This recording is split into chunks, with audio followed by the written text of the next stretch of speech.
गांव था, गोपालपुर।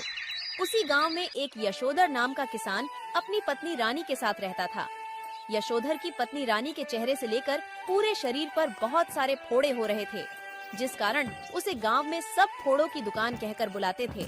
और गांव में रानी को कोई भी पसंद नहीं करता, सब लोग उससे दूर रहते थे। हाँ, थू थू थू। पता नहीं सुबह सुबह किस मनुष्य का मुंह देख लिया। पता नहीं अब दिन कैसे अच्छा जाएगा। सूर्यो, तुझे अभी यहाँ से निकलना था क्या? अरे काका, मैं तो दूध लेने जा रही हूँ। अरे ओ, जरा दूर से बात कर। अगर तेरी बीमारी मुझे लग गई तो? और तुझे कितनी बार मना करा है, ऐसे खुले मुंह घर से बाहर मत निकले कर। चल जा यहाँ से। खड़े खड़े मेरा मुंह क्या देख रही है? इसी तरह गांव में कोई भी रानी से बात नहीं करता, सब उससे नफरत करते।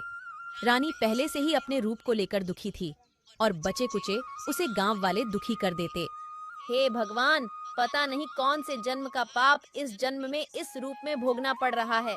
हे भगवान, मैंने किसी का क्या बिगाड़ा है? यह गांव वाले मुझसे इतनी नफरत क्यों करते हैं? आखिर मेरी इसमें क्या गलती? मैं तो सबका भला ही चाहती हूँ, पर कोई मुझसे सीधे मुंह बात तक नहीं करता।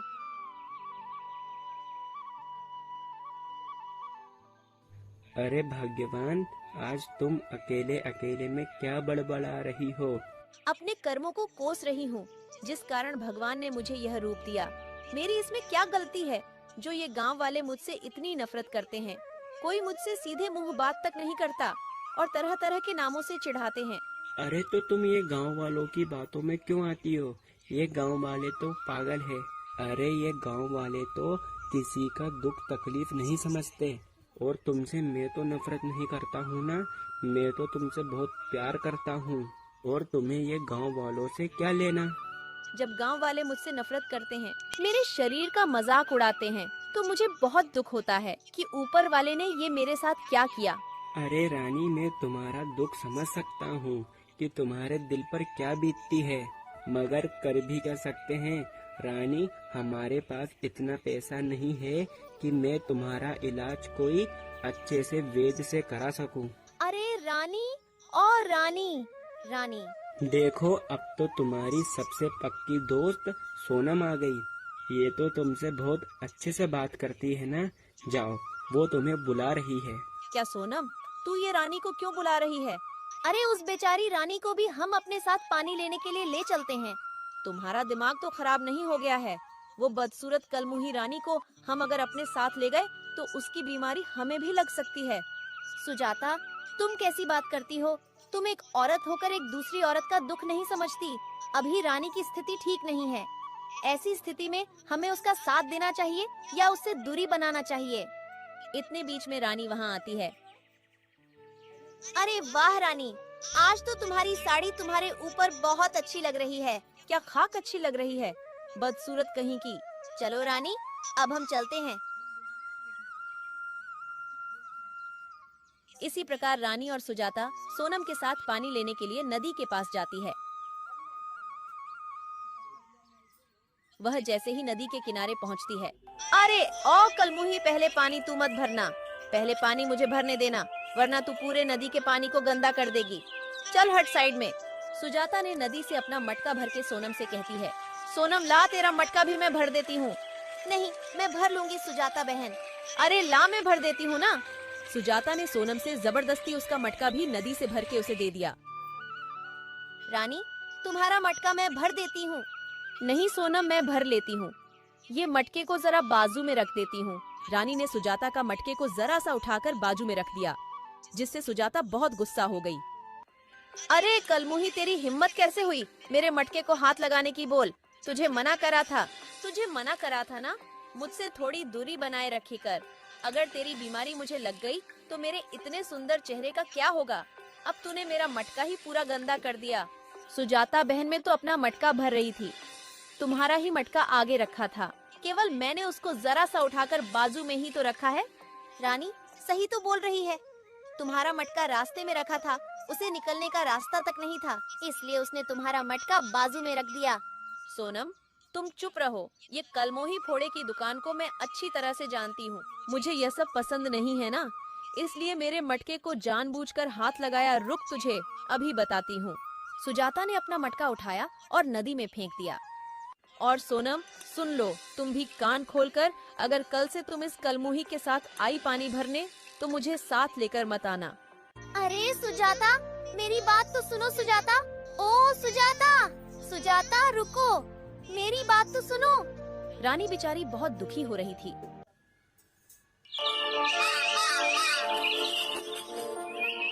फिर सुबह यशोधर से मिलने उसका बचपन का एक दोस्त आया था। अरे हरिदास, अब तो तुम कितने बड़े हो गए हो और मुझसे कितने दिन बाद मिलने आए हो। तुम तो अपने दोस्त को ही भूल गए। क्या करूं यशोधर, खेती से फुर्सत नहीं है, दिन भर काम करके समय निकल जाता है। तो आज समय निकाल कर मैं तेरे पास आया हूँ। मैंने सुना यार तूने शादी कर ली। मेरी भाभी से मुझे तो मिला। हाँ क्यों नहीं। रानी, ओ रानी, रानी देखो तुमसे बाहर कौन मिलने आया है। अरे रुको, मैं आती हूँ।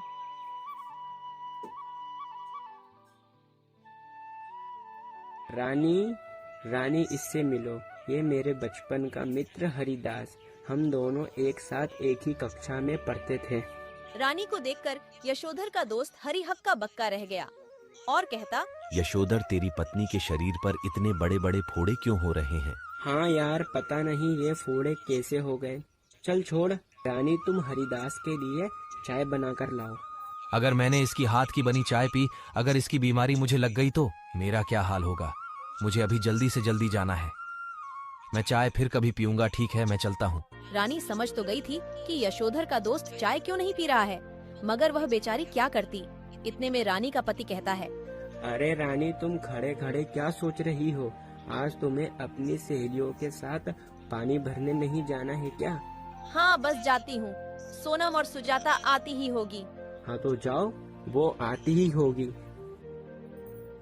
जैसे ही रानी बाहर निकलकर देखती है तो क्या सोनम और सुजाता आज रानी को लिए बगैर ही दोनों नदी से पानी भरकर लेकर आ चुकी थी। ये सब देखकर रानी और भी दुखी हो जाती है और फिर अकेली ही पानी भरने को नदी की ओर जाने लगती है। ये ऊपर वाले ये कैसी जिंदगी दी है। इससे बेहतर है कि मैं मर जाऊं। एक तो अपने मेरे माँ बाप भी छीन लिए हैं और पता नहीं कैसा रोक दिया है। ऊपर वाले जिस कारण मुझसे कोई भी सीधे मुंह बात तक नहीं करते, लोग मुझसे नफरत करते हैं। इतने में रानी का मटका अचानक से नदी के अंदर गिर जाता है। अरे बाप रे बाप, मेरा तो मटका नदी में गिर गया। अब मैं पानी कैसे लेकर जाऊंगी घर? मेरे जीवन में कितनी विपत्तियां आ रही हैं। ये मटके को भी अभी गिरना था। अचानक से पानी में से जल देवी बाहर आती है। तुम कौन हो बेटी? कितनी सुंदर दिखती हो और तुम इतनी दुखी क्यों हो रही हो? मैं जल देवी हूँ। बताओ तुम्हें क्या तकलीफ है? मैं तुम्हारी क्या मदद कर सकती हूँ? देवी, मैं बहुत बदकिस्मत हूँ। मेरे जीवन में अभी कुछ भी सही नहीं चल रहा। एक तो पहले से ही अपने यहाँ फोड़ों से भरा शरीर को लेकर दुखी हूँ। देवी, कोई भी मुझसे गांव में सीधे मुंह बात नहीं करता, सब मुझसे नफरत करते हैं। यही सोच विचार करते करते मेरा मटका यह नदी में जा गिरा। बताओ, ये लो सुंदरी, ये तुम्हारा मटका। नहीं देवी, मेरा मटका ये वाला नहीं है। तो फिर ये वाला है। देवी, मेरा मटका यही वाला है। क्या ये लो, ये दोनों मटके तुम ले लो। ये मटका सोने का है। रानी ने देवी से दोनों मटके ले लिए और फिर देवी माँ के जादू करते ही रानी की फोड़े सभी गायब हो गए। मुझे इतना आराम क्यों लग रहा है? तुम कितनी ईमानदार हो। तुमने सोने का मटका अपनाया नहीं जो तेरे शरीर पर फोड़े हो रहे थे। वाह, सारे फोड़े मैंने हर लिए हैं। आज से तुझे मैंने नया जीवन दान दिया। मैं तुझसे बड़ी प्रसन्न हुई। तूने सोने का मटका लेने से इनकार कर दिया। तूने केवल अपना ही मटका चुना। और रानी की खुशी का कोई जवाब नहीं था। वो जल्दी से अपने घर जाती है। रानी अपने पति को सारी बात बताती है। रानी और यशोधर की खुशी का कोई जवाब नहीं था। फिर अगले दिन की सुबह रानी और देवी माँ की बात पूरे गांव में फैल गई और यहाँ सुनते ही सुजाता और सोनम रानी के घर पर आती है। अरे रानी, अब तो तुम पहले से भी कई ज्यादा खूबसूरत लग रही हो। तुम कितनी किस्मत वाली हो जो तुम्हें जल देवी ने साक्षात दर्शन दिए। बहुत खुशी की बात है। पर ये सब कैसे हुआ? तुम्हारे मुंह के फोड़े कैसे गायब हो गए? रानी ने जो उसके साथ हुआ वो सब सुजाता और सोनम को बता दिया। मुझे उन जलदेवी ने एक सोने का घड़ा भी दिया। यहाँ सुनते ही सुजाता को जलन हो रही थी। अब तो तुम्हारा चेहरा पहले की तरह हो गया। चलो, हम पानी लेने के लिए चलते हैं। चलो रानी। फिर रात के समय सुजाता सोचती है, क्या मुझे भी रानी की तरह जल देवी सोने का मटका दे सकती है? हाँ, क्यों नहीं दे सकती है? जब वो रानी को दे सकती है तो मुझे भी सोने का मटका दे सकती है। मगर जैसा रानी ने किया था ठीक वैसा ही मुझे करना होगा। कल मैं सुबह सोनम और रानी से पहले पानी लेने जाऊंगी, ठीक है?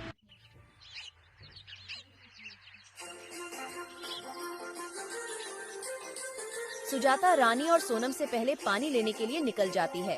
अब मुझे भी अपना मटका नदी में डालना होगा। इतना कहकर सुजाता अपना मटका वह नदी में डाल देती है। अरे, मेरा मटका नदी में गिर गया। अब मैं पानी घर कैसे लेकर जाऊंगी? अगर मैं पानी घर नहीं लेकर गई तो मुझे मेरी सास बहुत चिल्लाएगी। इतना सुनकर पानी में से वही जल की देवी बाहर आती है और कहती है, क्या हुआ, तुम क्यों रो रही हो? मुझे तुम्हारी तकलीफ बताओ। अरे क्या बताऊं? अब मैं जल की देवी, मेरा मटका आपकी नदी में जा गिरा। अगर मैं पानी लेकर घर नहीं गई तो मुझे मेरी सास बहुत चिल्लाएगी। क्या यह तुम्हारा मटका है? सोने का मटका, पर मुझे पहले सोने के मटके लेने से इनकार करना होगा, जब ही मुझे अच्छा समझकर सोने का मटका मिलेगा। नहीं, ये मेरा मटका नहीं है। मैं तेरी चतुराई समझती हूँ। तूने उस बेचारी रानी को उसके बुरे वक्त में बहुत सताया, तो फिर क्या यह वाला तुम्हारा मटका है? हाँ, ये मेरा मटका है। सुजाता बहुत चतुर थी, मगर जल देवी को सब पता था। फिर जल देवी ने सुजाता को उसका मटका दे दिया। फिर सुजाता कहती है, अरे मुझे तुमने सोने का मटका दिया ही नहीं। क्या हुआ, अब तुम्हें तुम्हारा मटका दे तो दिया?